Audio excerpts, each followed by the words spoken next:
Assalamualaikum warahmatullahi wabarakatuh. Jadi ada bro yang ngomong ya bahwa nggak setuju dengan ganti tahun sampai oli lebih dari setahun itu nggak segera ganti oli. Ya penulis sendiri terus terang dari nyari informasi itu ya, yang bikin alasan ganti oli tiap tahun itu adalah karena adanya musim salju. Jadi kalau untuk oli itu alasan ganti itu adalah karena olinya sudah rusak. Jadi bukan karena apa-apa, tapi karena olinya sudah rusak. Ada yang nyebut 5.000, 10.000, itu adalah patokan karena berdasarkan yang mereka sudah uji, itu oli itu bertahannya segitu. Ada catatan juga kalau dipakai jalan pelan itu malah harus lebih cepat ganti oli kalau di mobil ya. Jadi mobil dipakai kecepatan sangat pelan, jalan 20, itu justru harus lebih sering ganti oli daripada yang jalan di highway. Jadi normal itu adalah di highway. City, pemakaian perkotaan, itu juga disebut menengah ya, bukan berat tapi.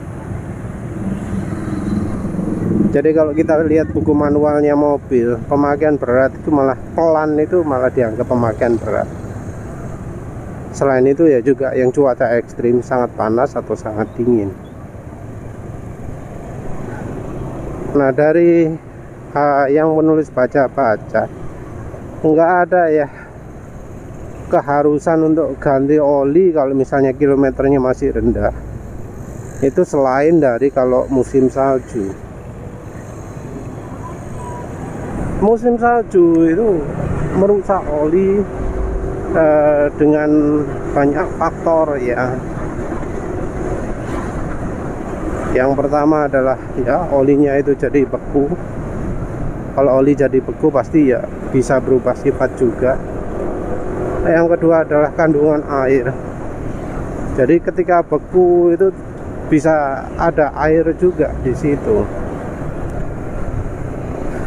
Air juga bakal lebih mudah mengumpul di ruang oli. Karena apa?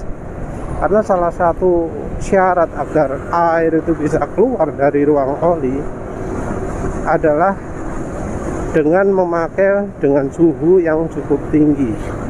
Ketika oli mengalami suhu yang cukup tinggi, terekspos suhu yang cukup tinggi, maka kandungan air yang ada di oli itu akan berkurang.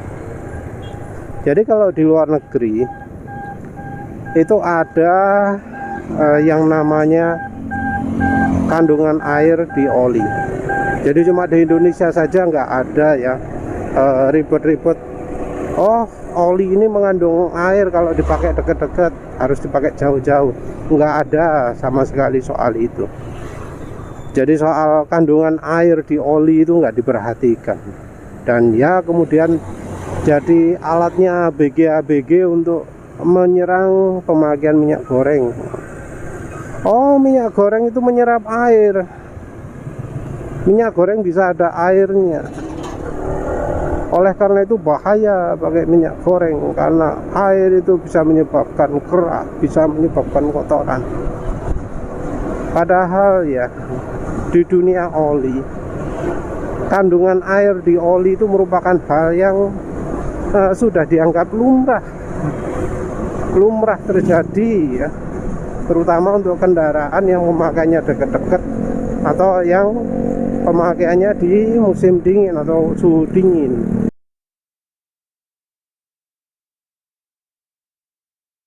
Jadi penulis pernah baca salah satu ukuran kualitas oli untuk bisa lulus ujinya Porsche yang dari Oppo itu mobil Porsche lah ya. Itu salah satu kelulusan dari olinya adalah olinya bisa tahan water dilution, tahan terhadap yang namanya kandungan air di oli mesin. Jadi itu salah satu parameternya ya, yang itu diukurnya pada waktu musim dingin. Mbah ono opone sing hubungannya dengan kandungan air, tapi yang jelas kandungan air merupakan salah satu faktor dari Porsche menentukan apakah oli tersebut layak untuk kendaraan dia atau enggak. Nah, di Indonesia nggak ada itu. Padahal ya kandungan air di oli itu merupakan salah satu alasan besar mengapa kok di luar negeri itu, di negara yang ada musim saljunya itu, menganjurkan oli itu setahun sekali. Jadi oli setahun sekali itu karena adanya musim salju. Dan orang itu ganti olinya selalu pada persiapan masuk musim semi atau setelah musim salju berakhir. Terutama kalau misalnya orangnya mau ngemat-ngemat gitu ya, terutama sebelum musim panas. Karena pada waktu musim panas yang dibutuhkan adalah oli yang kental. Jadi di musim dingin itu butuhnya oli encer, musim panas butuhnya oli kental. Jadi ya mungkin sebenarnya sama sih ya, sama ya. Yang namanya oli itu tergantung dari pemakaian. Artinya apa? Kalau nggak dipakai, kondisi oli tidak akan banyak berubah. Ya memanglah di luar ya nggak semua orang naruh mobilnya di kandang ayam, maksudnya yang suhunya itu suhu ruangan. Jadi bisa jadi mobilnya itu ditaruh di tempat yang sangat dingin sampai beku dan seterusnya. Mobil juga kadang didiamkan, nggak dipakai sama sekali pada saat musim salju, nggak kemana-mana mobilnya. Bisa terjadi seperti itu. Saat musim salju bisa aja pakai kendaraan lain ya, walau nggak semua ya. Yang terutama nganggur sih sepeda motor, karena ya berbahaya ya berkendara sepeda motor pada saat jalan es. Kemungkinan jatuh sangat besar. Orang lebih milih naik mobil. Mobilnya juga nggak sembarangan seringnya. Banyak pakai ban khusus salju, yang kadang pakai rantai. Kalau nggak gitu ya pakai yang 4 roda 4 WD. Mobil yang cuma penggerak depan tok itu dianggap sebagai mobil yang paling menyusahkan. Jadi nyarinya yang penggerak belakang atau yang 4 roda bergerak semua. Nggak berarti mobil dengan baru penggerak depan nggak dipakai ya, karena ada saja ya. Tapi balik lagi lah ya, kalau di luar negeri ganti oli tiap tahun itu ada alasannya.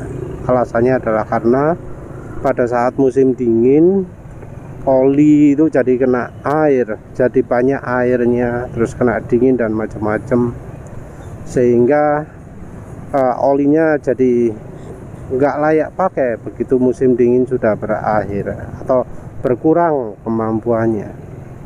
Nah, kalau Indonesia apa alasannya? Apa yang membuat oli itu dalam waktu setahun itu rusak? Opo? Kalau oli pemakaian berapa kilometer rusak itu kan semua orang tahu ya, karena oli pemakaiannya tergantung dari pemakaian. Nah, ini kendaraan nggak dipakai lebih dari setahun, oli sudah diklaim rusak. Rusaknya dari mana? Ya harapannya pemirsa yang kontra terhadap ganti oli lewat tahun cuek bisa menjawab ya, karena nggak ada sumber informasinya. Penulis sendiri juga mengamati kondisi oli di mobil gitu. Lebih dari setahun ya podo ae, karena olinya berubah kemampuannya tergantung dari kilometer pemakaian. Oli masih dipakai nggak lama ya sih bagus, nggak mendadak setelah setahun moro-moro rusak. Ya wes lah, itu saja. Terima kasih sudah menonton. Assalamualaikum warahmatullahi wabarakatuh.